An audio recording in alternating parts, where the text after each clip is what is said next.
And we started in January 1st, 1980 on Main Street at 8133. And we own Great Panes Art Glass Studio. Yep. Right. All right. The first project that we did in Ellicott City was to do the transom at 8133, and I believe it is still there. We've also done quite a few other projects in Ellicott City. We've done the second floor glue chip windows that are on the second floor of the train station. We've also done major restoration and repair work for Emory Church, which is just around the corner on Church Street.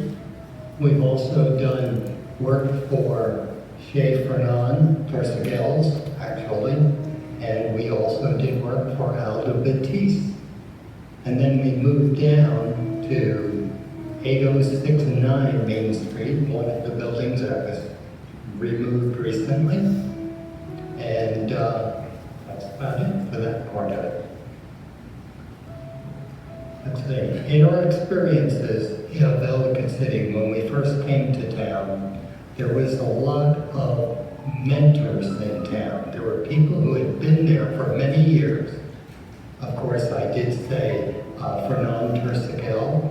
There was Annalie and Roland Bounds. There was Sam and Gertrude Kaplan. And there was several, Piney Ross and Lou Bennett were also, they had a dress shop in town. So basically, the community was a very close-knit business community, mainly between Columbia Pike and the river. And in 1984, I was one of the original signers of the Articles of Incorporation of the Ellicott City Business Association. I was also the first vice president. And after the fire in 1984 that was in the middle of town, just above the Commercial and Farmers Bank, I became the president because Roger Moreno was burned out. So there have been several occasions where I decided to be involved with the Ellicott City Business Association, actually president 3 times during my administration, or my years in Ellicott City. Also, Bruce Taylor was an important factor to all of the people in town. While I was president of the Business Association, he actually was also on the board and became a sponsor that financed a 1890s small bus that was used to transport people around town and also pick up from the courthouse parking lot.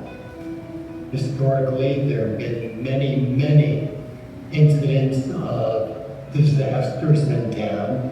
Obviously, the ones that everybody immediately thinks of is the 2 floods of 2016 and 2018. But before that, in 1984, when the fire occurred at the middle of Main Street, the fire department took 20 minutes to get down to Main Street, and the fire station was just up the road. Also, at that time, there was a fire alarm box right outside my store at 8133, and about a month after that fire, it was scheduled to be removed and was removed.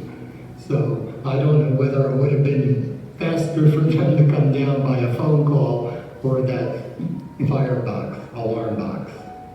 And we've had several other incidents. There was a time where 7 fires were started by someone on Main Street that was, I'm not sure who he was, but he tried to start 7 fires. And also, what else, Sharon? Well, I would say, I remember Ellicott City as kind of being like the Wild West town. We used to have horses come down the sidewalk. We had goats on roofs. and we had Roger and his sister. They were the terrors of town. Everybody kind of feared Roger. You'd get out in the middle of the street and holler and scream in the middle of the night. Well, many years later, we look out and there's a truck delivering beer to Al Parsons at Coconut Lane. Lo and behold, there's Roger. Came over, introduced himself to us, was very friendly to us. And so to me, that's some of the fun things that I remember. I remember Baxter's, I remember the Blues Bar, and of course Lottie Bakery. Who could ever forget Lottie's Bakery? The original was just to die for. We'd come in on Sunday and go into the studio and there'd be a line up the street of people just waiting to get into the bakery. There's a lot of really good memories. Yeah, and also at that time, in the early part of 1980s, most of the residents lived on the second and third floors of all the buildings. There was not a lot of commercial development in the upper floors. It was all basically from Columbia Pike down to the train station. You had an apartment in your building? We had 2 apartments, so we had income for a residential area, and then we had the lower floor. What was that? After 2016 flood, Joe Meade moved into the front of our building, and we moved to the back only, and still worked and did custom work and restoration and repair. And the final project, as a matter of fact, that we did for Ellicott City was the restoration of all of the windows for the Historical Society up on the hill in the old Presbyterian Church. And that project was 45 windows, and every single window was restored to its beautiful brightness that it should be. Any more specific things to your building? To our building. Well, when Joe Needham moved in and we moved to the back of the building, they had already taken out all the cobblestones in the alleyway, which we were promised that the county was going to bring back someday. And all the school children would always come through town on their field trips, and they always walked through the alleyway. So we'd get to see the kids, and they'd get to look into the windows and see our classwork. But we had a studio that had tables in it, and we had full demonstrations daily as we were working on projects. And We taught classes for many years. We taught 3 nights a week.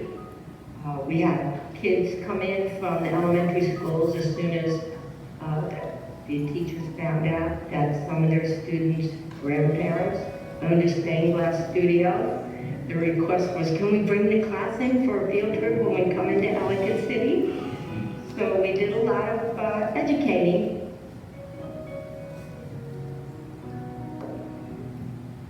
What else can you say? Well, I would say, as a final note, I would like to say that Ellicott City was here before we came, and it's still here today, and it's still thriving. No matter what has happened over the years, and I believe over 30 floods, several fires, Ellicott City manages to survive no matter what.